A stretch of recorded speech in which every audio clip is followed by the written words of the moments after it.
పై కాంగ్రెస్ ప్రభుత్వం అసత్యాలు ప్రచారం చేసిందన్నారు ఎమ్మెల్యే హరీష్ రావు.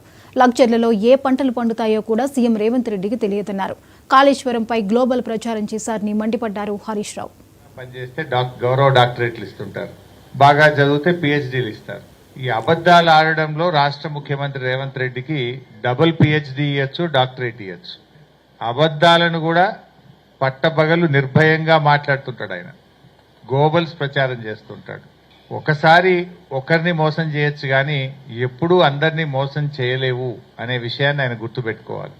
కర్ణాటకలో 5 గ్యారంటీలని, తెలంగాణలో 6 గ్యారంటీలని ప్రజలను మభ్యపెట్టారు. 100 రోజుల్లో అమలు చేస్తామని బాండ్ పేపర్ల మీద ఇచ్చి ప్రజల్ని మోసం చేశారు. అదే మోసాన్ని మహారాష్ట్రలో చేయాలనుకున్నారు. మహారాష్ట్రకు పోయి అక్కడ కూడా 5 గ్యారంటీలు అని చెప్పారు. కానీ మహారాష్ట్రకు తెలంగాణకు బాగా అవినాభావ సంబంధం ఉంటుంది. మన బార్డర్ దాదాపు 1000 కిలోమీటర్ల బార్డర్, తెలంగాణకు మహారాష్ట్రకు 1000 కిలోమీటర్ల బార్డర్ ఉంటుంది ఆల్మోస్ట్. అంతేకాకుండా చాలా మంది తెలంగాణ ప్రజలు మహారాష్ట్రలో ఉంటారు, మహారాష్ట్ర ప్రజలు తెలంగాణలో ఉంటారు.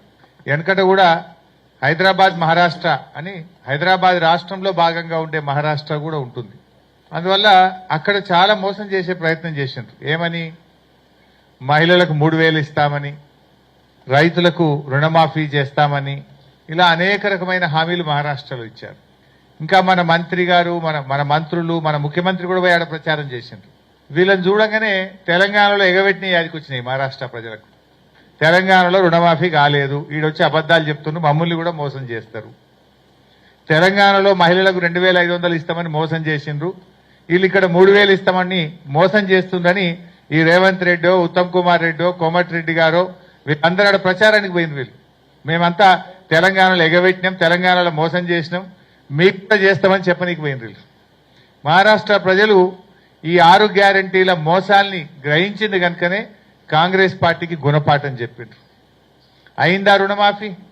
101 దేవుళ్ల మీద ఒట్టుబెట్టి రుణమాఫీ విషయంలో రైతుల్ని మోసం చేసిన వ్యక్తి మన రాష్ట్ర ముఖ్యమంత్రి రేవంత్ రెడ్డి గారు. ఇంకా తెలంగాణలో మోసం చేసింది